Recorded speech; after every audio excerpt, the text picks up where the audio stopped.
Hello friends, welcome to the part 2nd of the international trade law, and in this video I will discuss with you about origin of the international trade law and the evolution. So in the origin of international trade law, it is said that international trade was in origin from centuries.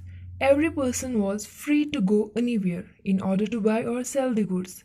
There was no restriction on trade except the physical restriction, and there was the barter system. And we know that in barter system there was not at that time there was not the concept of cash. So goods were exchanged with goods.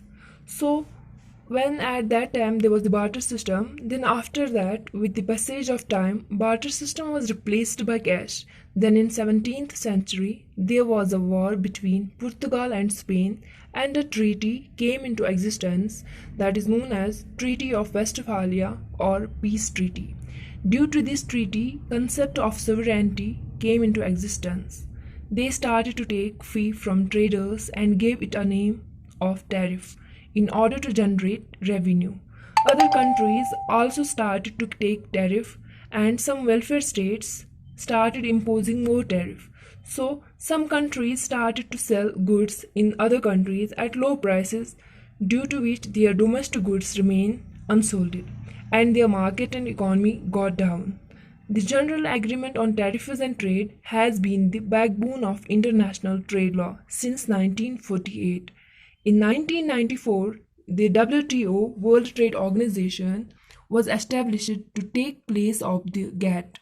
Initially, there were bilateral agreements, then after that regional agreements, then multilateral agreements, and presently WTO governs this or regulates this international trade, as WTO is the most important development in the history of international trade law. Intellectual property right is also the field of WTO. Now, the evolution of international trade law. There are three stages which deals with evolution.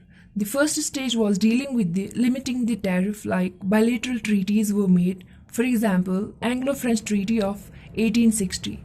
In the second stage, there was an effort to regulate non-tariff barriers and also apply the principle of non-discrimination, for example, GATT.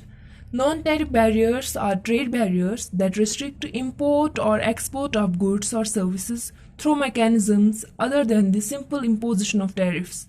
For example, quota system, administrative delay, subsidies or concession, etc. This third stage is the present stage.